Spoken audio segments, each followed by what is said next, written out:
پھر ہوئے. کل ہم نے دیکھا کہ احمد اللہ جان صاحب کی باتوں میں جو تلخی تھی یا کاشف عباسی صاحب کی باتوں میں جو درد تھا, وہ جو تکلیف تھی, وہ تلخی یا درد یا وہ تکلیف میری, یہ ہم سب کی مشترکہ ہے. ہم اپنی ذاتی تکلیف کو یہاں پہ سانجھا کرنے نہیں آئے. اگر میں اپنی بات کروں, میں ایک دبی ہوئی کمیونٹی سے نکلا ہوا شخص ہوں کہ پاکستانیت کی میں نے بات کی. آپریشن سندور ہوا, جہاں جہاں پاکستان کی بات آئی, میں پاکستان کے ہر پلیٹ فارم پر بیٹھ کر میں نے پاکستان کو دنیا بھر میں ڈیفینڈ کرنے کی کوشش کی.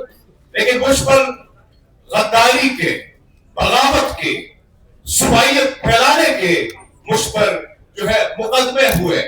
مدی اللہ جان صاحب ہمارے سینئر ہیں, سامنے بیٹھے ہیں.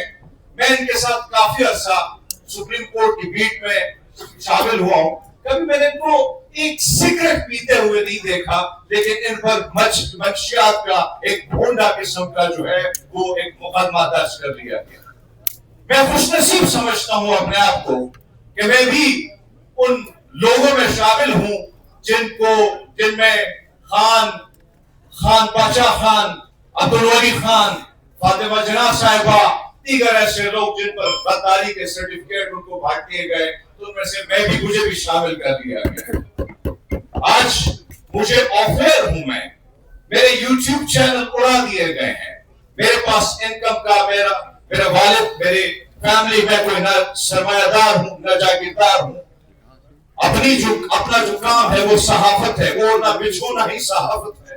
لیکن اس وقت شدید ایک کٹھن دور سے ہم سارے صحافی جو ہیں وہ گزر رہے ہیں. اپنا درد, اپنی تکلیف تحریک تحفظ آئینی پاکستان نے ہمیں موقع ملا کہ ہمیں موقع بھی دیا کہ آپ بھی اپنی جو تکلیف ہے مسائل ان کو شیئر کریں. نہیں بھائی, تکلیفیں ہوتی رہیں گی, مسائل آتے رہیں گے, ہمیں درد ہے, ہمیں تکلیف اگر ہے تو اس ملک میں جو غیر آئینی کام ہو رہا ہے, اس ملک کے آئین پر جو ضربیں لگ رہی ہیں, بار بار اس کو زخمی کیا جا رہا ہے, ہمیں اس کی تکلیف ہے. ہمیں اس کی تکلیف ہے کہ اس ملک کے ستونوں کو جس طریقے سے گرانے کی ایک بھرپور کوشش کی گئی, بلکہ گرا دیا گیا ہے, ڈھا دیا گیا ہے. مین اسٹریم میڈیا اس پر آپ باتیں نہیں کر سکتے ہیں. مجھے پرسوں ایک بڑے چینل سے کال آئی, مجھے کہا ہرمیت سنگھ آپ کا پیپر لینا ہے, اس پہ آپ کا تجزیہ لینا ہے.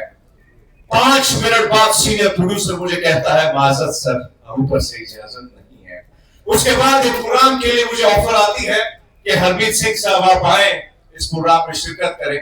تو اس کے بعد آدھے گھنٹہ بعد کال آتی ہے اور کہا جاتا ہے کہ بھیا آپ کی اجازت نہیں ہے. پھر مجھے پاکستان ٹیلی ویژن سے کال آتی ہے کہ ہم نے پاکستان کے اس خوبصورت گلدستے پہ بات کرنی ہے, پاکستان کے سافٹ چہرے پہ بات کرنی ہے, آپ ضرور تشریف لائیں. تو میں نے ہنستے ہوئے سوچا کہ اس بیچارے کو نہیں معلوم کہ اوپر سے اجازت جو نہیں ملی کیسے آپ مجھے بلا سکتے ہیں. اور پھر وہی ہوا, صبح مجھ سے معذرت کی گئی کہ سر معذرت کے ساتھ آپ نہیں آ سکتے.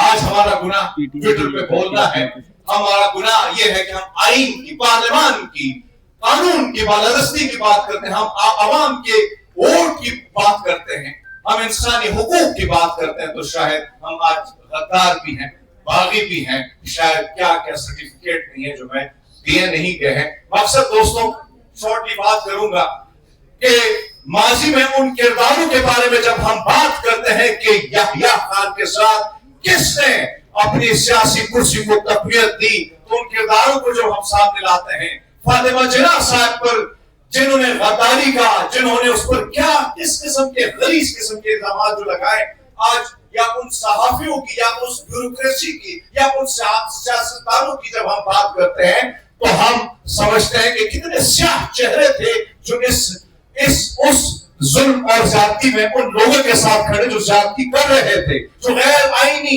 غیر قانونی کام میں ساتھ دے رہے تھے. لیکن آج بھی وقت ہے, آج بھی یہ ٹائم ہے کہ ہم سوچ لیں, پھر ایسا نہ ہو کہ دور گزر جائے اور ہمارا چہرہ ہمیں خود بھی بدگمار لگے کہ ہم کہاں کھڑے تھے. تو یقیناً آپ وہاں کھڑے ہو